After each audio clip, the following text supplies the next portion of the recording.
అనుదిన స్తుతి. కీర్తనల గ్రంథం నుండి 1000 స్తుతులు. Praise the Lord. దేవునికి మహిమ ఘనత ప్రభావములు కలుగునుగాక.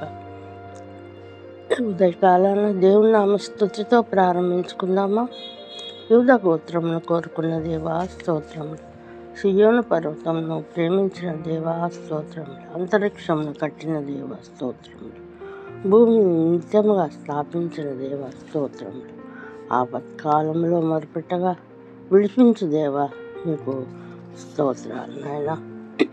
యూదా యెహోవా మందిర స్థానము, దావీదు రాజ్య కేంద్రంగా ఎఫ్రాయిం కంటే పై స్థానంలో ఉండటానికి కారణం, మందసం షీలోహులో ఉన్నప్పుడు ఎఫ్రాయిం గోత్రం దాన్ని కాపాడుకోకపోవటమే. యెహోవా సియోను పర్వతమును కోరుకొంచున్నాడు కనుకనే ఆ పర్వతమును ప్రేమించుతున్నాడు. అంతరిక్షాన్ని కట్టిన దేవుడు, సూర్య చంద్ర నక్షత్రాలను కలుగజేసి అంతరిక్షమును కట్టిన గొప్ప దేవుడు. ఆపత్కాలంలో ఉన్నప్పుడు మొరపెట్టగా వారి మొర ఆలకించి వారిని విడిపించే గొప్ప దేవుడు.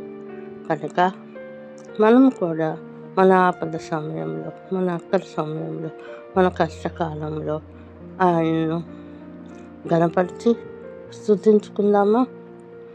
అప్పుడే మనల్ని ఆయన ఆశీర్వదిస్తాడు, హెచ్చించుతాడు. ప్రార్థించుకుందాం.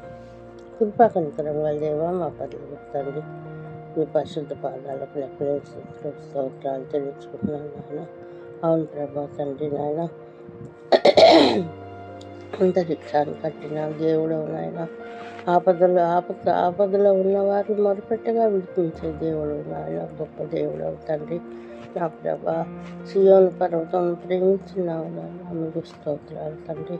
నా ప్రభా తండ్రి నాయన, అదేవిధంగా నా ప్రభా నాయన మా కష్ట సమయంలో, నా ప్రభా నాయన మా ఆపద సమయాల్లో, నా ప్రభా నాయన మమ్మల్ని జ్ఞాపకం చేసుకొని మా ప్రార్థన మీ సన్నిధానంలో చేర్చుకొని ఆపదలో నుండి విడిపించమని మీ కృపతో, మీ కరుణతో, మీ దయారసంతో మమ్మల్ని కాచి భద్రపరచమని, మీ యొక్క కంచెను మా చుట్టూ ఉంచమని, మీ కృపతో ముడివేసుకోమని ఈ స్నామంలో ప్రార్థిస్తున్నాను పరమ తండ్రి. ఆమేన్, ఆమేన్, ఆమేన్.